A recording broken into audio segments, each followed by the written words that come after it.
Hello বন্ধুরা, good morning সবাইকে। কেমন আছো তোমরা সবাই? আশা করছি সকলেই খুব ভালো আছো। আমার পরিবারের আরও একটা নতুন ব্লগে তোমাদের সবাইকে অনেক ভালোবাসা, অনেক স্বাগত। আজকে হচ্ছে বুধবার আর এখন বাজে সকাল 11:15। সকাল থেকে যে কি গরম দিয়েছে না, কালকে রাতেও গরম ছিল, বাট আজকে সকাল থেকেও যেন গরমটা মনে হচ্ছে আরও বেশি। মানে দিনে দিনে গরমটা বাড়ছে। বৃষ্টি তো হচ্ছে না, যেদিন বৃষ্টি হচ্ছে মানে যেটুকু সময় বৃষ্টি হচ্ছে সেইটুকু সময় একটু ঠান্ডা হচ্ছে, বাদ বাকি ভীষণ গরম। তো যাই হোক, কাজ তো আর থেমে নেই, কাজ বাজ করছি। এখনো পেটে কিছু দিইনি, সেই সকালে চা খেয়েছি, খিদে পেয়েছে বাট খেতে ইচ্ছে করছে না। এত গরম না, এত বেশি করে জল খাচ্ছি, যাই জন্য খাবারটা ইচ্ছেটা থাকছে না। আচ্ছা, অসুস্থ রোগীকে আমরা নিয়ে যাচ্ছি অ্যাম্বুলেন্সে বহরমপুর, আপনি আসুন। ও এখন এবার কি চলছে?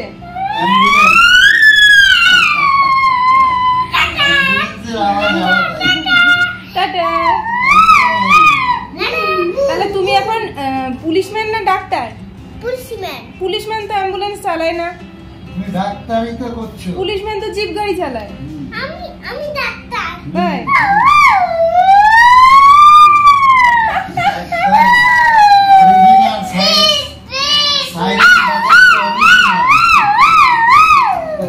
সবাই সাইড দিয়ে দাও, অ্যাম্বুলেন্স আসছে, সাইড দিয়ে দাও। ওই পার্কে গিয়ে তুই পারো বাবা, এতটা আমি তো পারবো না।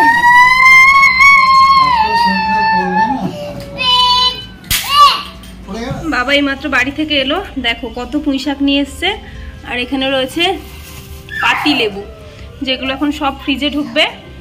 আর বর্মশাই সকালবেলা অনেক বাজারপত্র নিয়ে এসছে, আমি এখনো তুলতে পারিনি। আর আজকে টমেটো নিয়ে এসছে, মানে টমেটোর দাম যে বাজারে আগুন। আজকে কমেছে কিনা কি জানি, আমি তো জানি না। মোটামুটি এই কদিন খুব কম করে ঘরে টমেটো এসেছিল, আজকে মোটামুটি অনেকগুলোই টমেটো এসছে।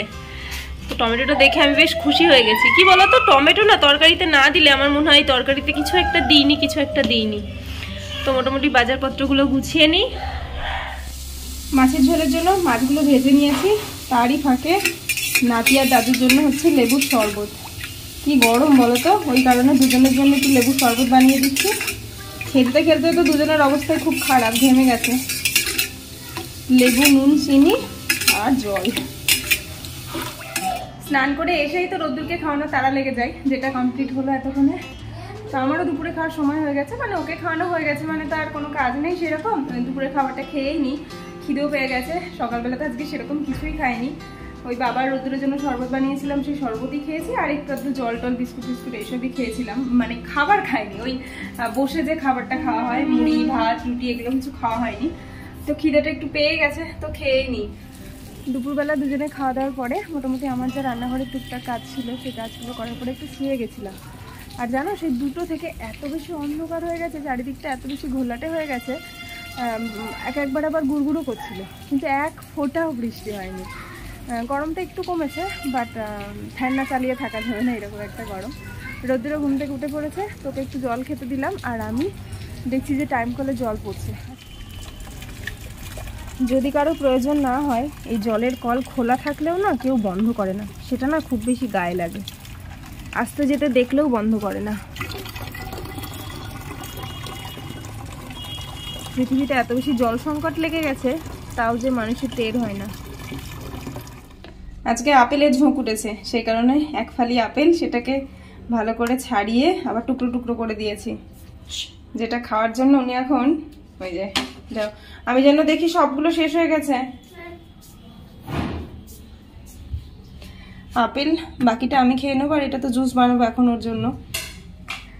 আপেল খাওয়ার ছিঁড়ি। কি হলো, আপেল করলি খাবি না? টক হয়েছে।